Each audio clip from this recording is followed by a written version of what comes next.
puestas las flechas. Cuando los religiosos en 1524 llegan a México, especialmente llegan franciscanos y también llegan jesuitas de México, ellos empiezan a notar que la situación en ese lugar era totalmente difícil. Pero el obispo Zumárraga no solo tenía problemas con los indígenas, sino también tenía problemas con la corona. Es por esa razón de que al haber tanto enfrentamiento, la situación por la que estaban pasando, inclusive tenían enfrentamiento, la corona tenía enfrentamiento con Zumárraga, con el obispo Zumárraga. Y de esa forma, de alguna manera, él ve este hecho del milagro de las rosas, como un hecho prácticamente que él mismo había pedido en oración.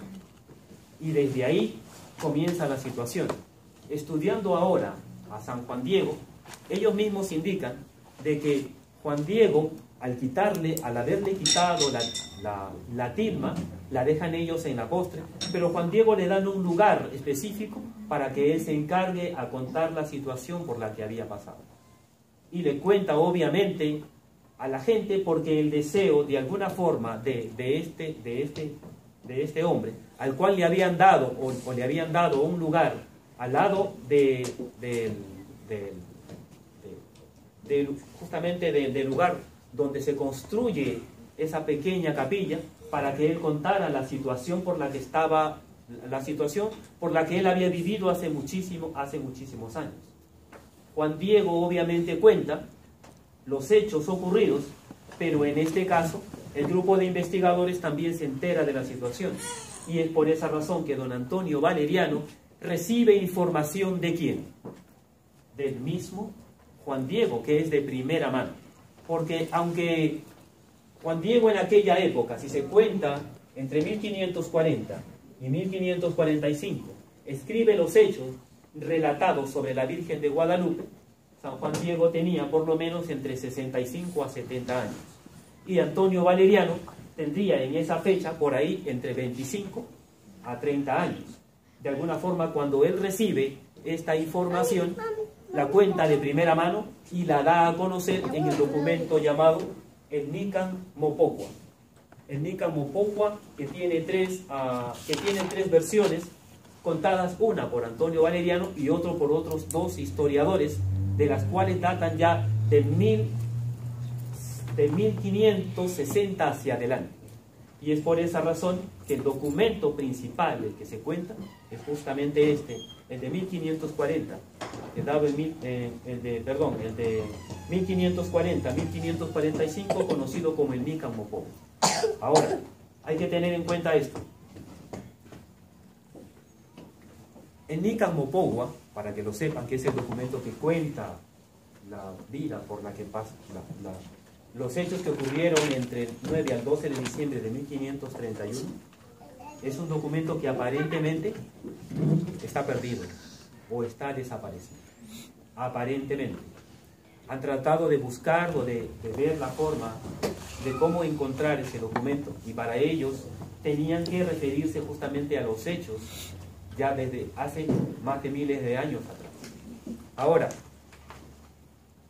se supone de que en aquel entonces México estaba pasando por una seria situación difícil antes de ver la situación de ese documento, por lo cual surge la invasión de Estados Unidos a América, donde se llevan documentos de la Biblioteca Nacional, donde se piensa en Isabel Escalona cuando escribe que ese documento del Nican Mopocua se encontraba justamente en ese lugar. Pero según las investigaciones de la famosa escritora e historiadora Elizabeth Escalona, el documento está posiblemente, según lo dice, en la Biblioteca de Nueva York. Esa es una idea que justamente se ha pensado, se ha tenido, o se considera que se tiene la idea de que el documento se encuentra de el Nican Mopocua. Pero obviamente cuando se estudian los relatos del Nican Mopocua, lo que se tiene simplemente es, al extraerse los códices y al no encontrar ningún documento escrito, se encuentra simplemente lo que dice la gente. Es la versión oral. Y de esa forma, Antonio Valeriano recaba la información de los pueblos. Ahora, Juan Diego. Cuando Juan Diego, obviamente sabemos que la vida de Juan Diego es una situación por la que muchos dicen, si Juan Diego fue una persona pobre, extremadamente pobre, o tenía cierto índice, muchas veces lo consideran como una especie de cacique o algo así. Pero de alguna manera tiene el hecho de relación de que este hombre tenía una familia, tenía inclusive una esposa, una familia y una esposa que muere, pero el nombre que me había dado el hermano era Juan Bernardino. Juan Bernardino era tío de Juan Diego. Y Juan Bernardino, en la época en la fecha de la aparición, en ese momento de las apariciones, ese hombre estaba enfermo. Y obviamente Juan Diego, conocedor ya de la religión, va en busca de algún sacerdote, sabiendo que el tío estaba a punto de morir. Y es por esa razón que en ese momento, al pasar por el cerro del Tepeyat, se le aparece la Virgen. La encrucijada de Juan Diego está en el hecho, según los investigadores, de que al ver a la Virgen tendría que ser para él un momento de profunda emoción, porque de alguna forma él cuenta los hechos posteriormente. Pero ¿qué es lo que sucede? Juan Diego pasaba por una crisis en aquel momento. El tío estaba a punto de morir y él tenía que ir a buscar a un sacerdote para confesar al tío. Pero la Virgen le dice, cuando se encuentra con él, y él explica la situación, que es en la tercera o cuarta aparición: lo siento, no puedo ayudarte ahora porque necesito que alguien venga a ayudar a mi tío que está a punto de morir. Juan Diego conocía los sacramentos, a pesar de la situación y de la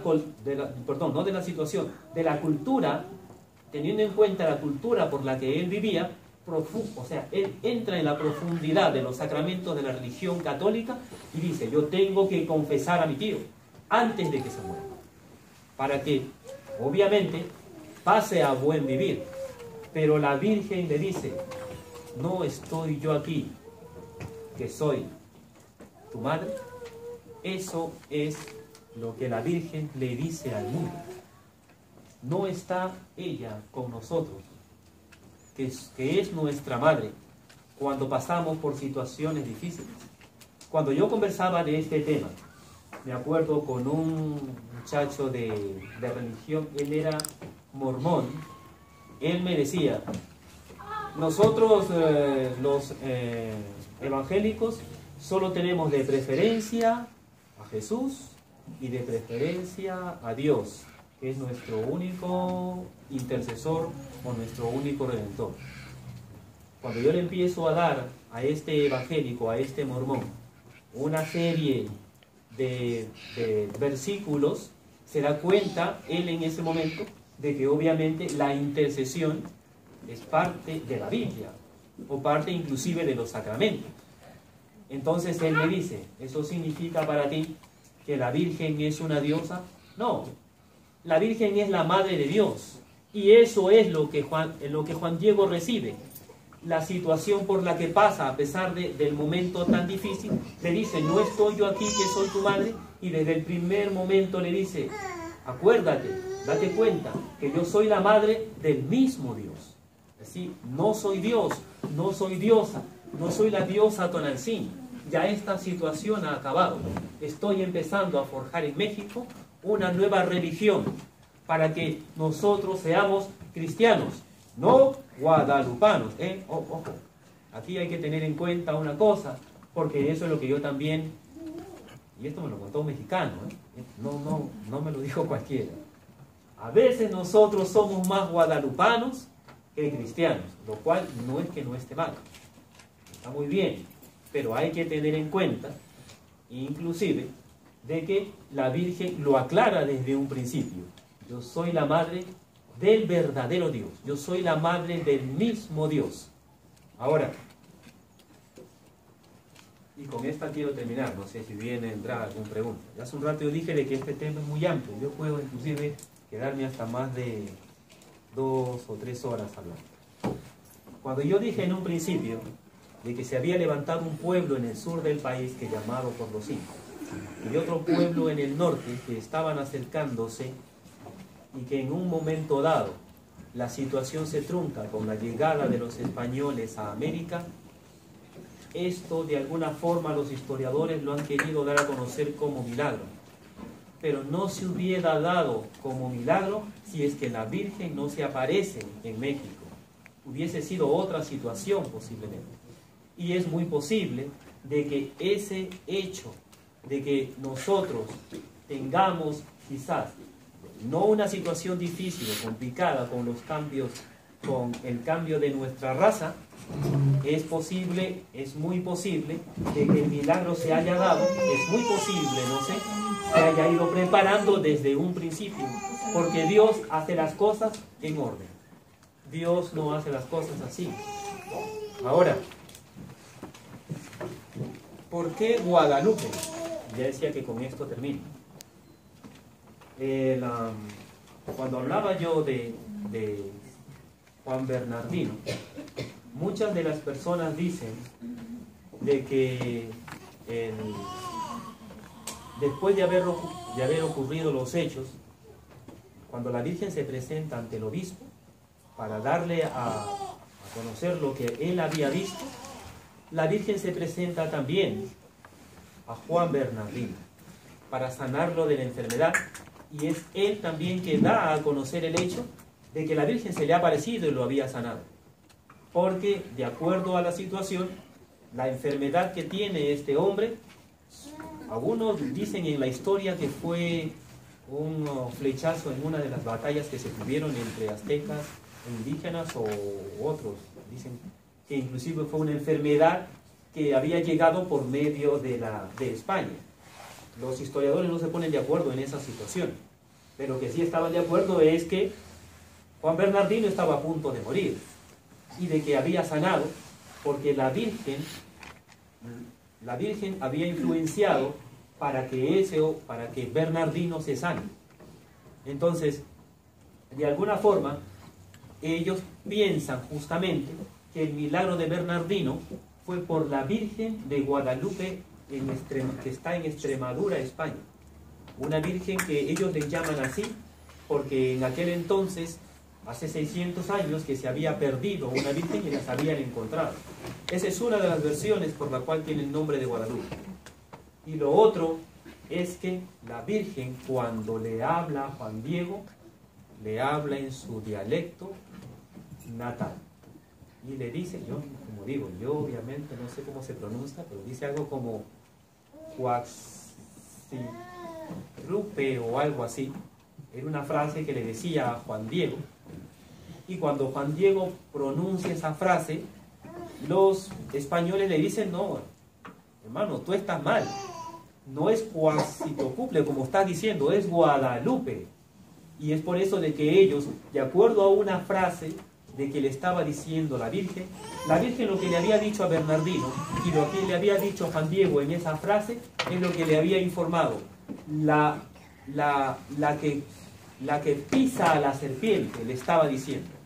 Y de alguna forma esto tiene connotación con el protoevangelio, porque todos sabemos que María aparece en el protoevangelio cuando Dios le dice a la serpiente, pondré enemistad entre ti y esta mujer.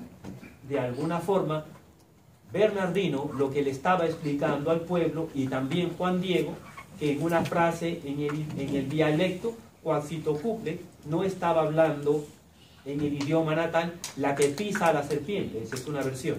Pero ellos, los españoles, le dicen, no, hermano, estás mal, es Guadalupe. Y se queda con ese nombre, Guadalupe. Entonces son dos versiones, de las cuales yo no sé si ya se pusieron de acuerdo o no, pero era la forma en que ellos expresaban, y se queda con ese nombre de la Virgen de Guadalupe.